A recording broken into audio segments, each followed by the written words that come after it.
আমি সীমা kitchen with village চ্যানেলে আপনাদের স্বাগত। আজকে আমি এই লোটে মাছ আর এই বেগুন দিয়ে একটা রেসিপি আপনাদের সাথে শেয়ার করব।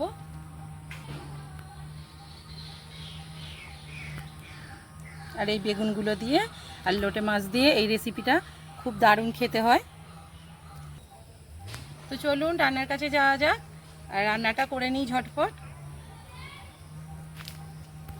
রান্নার কাছে চলে এসেছি আর মাছগুলো আমি বেছে ধুয়ে পরিষ্কার করে নেব।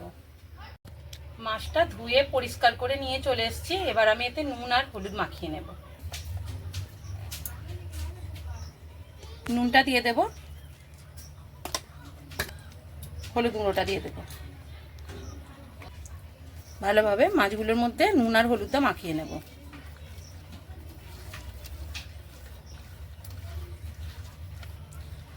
ভালো করে নুন আর হলুদটা মাখিয়ে নিয়েছি। এবার আমি বেগুনটা কেটে নেব। বেগুনগুলো কেটে নেব।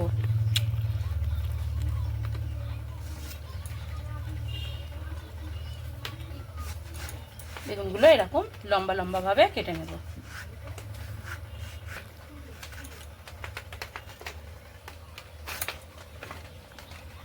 বেগুনটা কেটে নিয়েছি।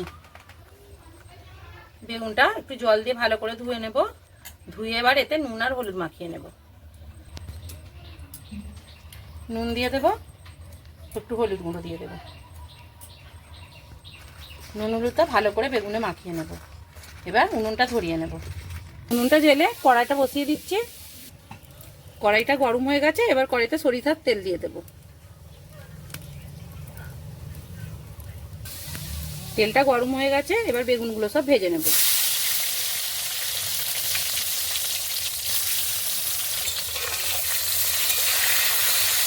বেগুনগুলো খুব ভালো করে একটু ভেজে নেব। বেগুনটা ভালো করে ভেজে নিয়েছি। এবারে তুলে নেব। ভেজে নিয়েছি, এই যে তুলে নেব। বেগুনটা একদম খুব ভালো করে ভেজে নিয়েছি।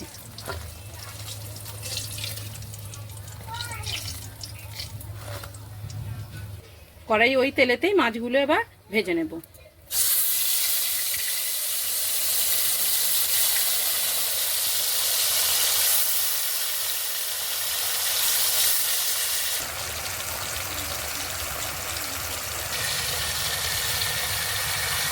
এই যে মাছগুলো ভালো করে একটু ভেজে নেব।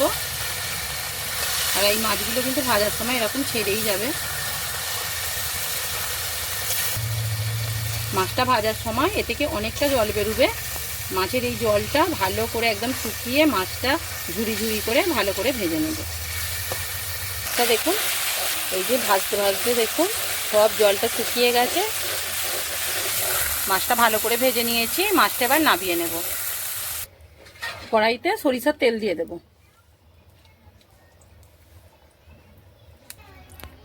তেলটা একটু গরম করে নিয়েছি। এবার আমি এই কেটে রাখা পেঁয়াজগুলো দিয়ে দেব।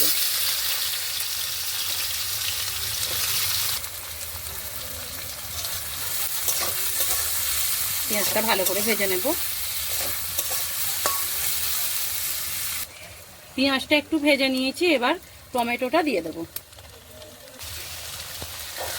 পেঁয়াজ আর টমেটোটা আর একটু ভেজে নেব। এরপরে আমি রসুন বাটাটা দিয়ে দেব। এগুলো আর একটু ভালো করে ভেজে নেব।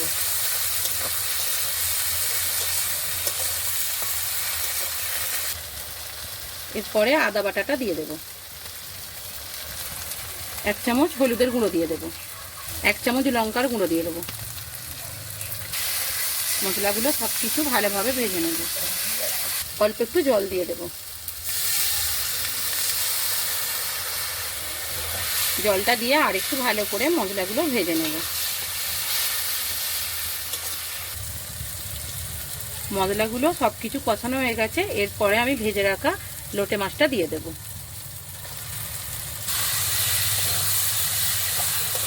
সব কিছু ভালোভাবে আর একটু কষিয়ে নেব। সব কিছু ভালোভাবে কষানো হয়ে গেছে। এবার আমি একটু জল দিয়ে দেব।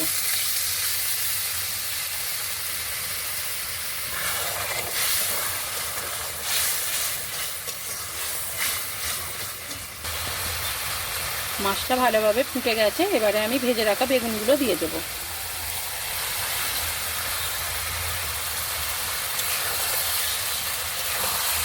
পরিমাণ মতো নুন দিয়ে দেব। রান্নাটা হয়ে গেছে, এবার আমি নামিয়ে নেব।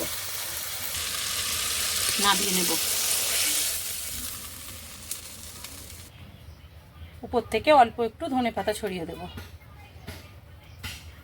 রান্নাটা করে নিয়েছি, আর এটা কিন্তু থাকলে ভাতে আর কিচ্ছু লাগবে না, এটা দিয়ে কিন্তু ভাত খাওয়া হয়ে যাবে। ভিডিওটা যদি ভালো লাগে লাইক করবেন, কমেন্ট করবেন, সাবস্ক্রাইব করে আমার পাশে থাকবেন। আপনারা সকলে ভালো থাকবেন, সুস্থ থাকবেন। ভিডিওটা আমি এখানেই শেষ করছি। নমস্কার।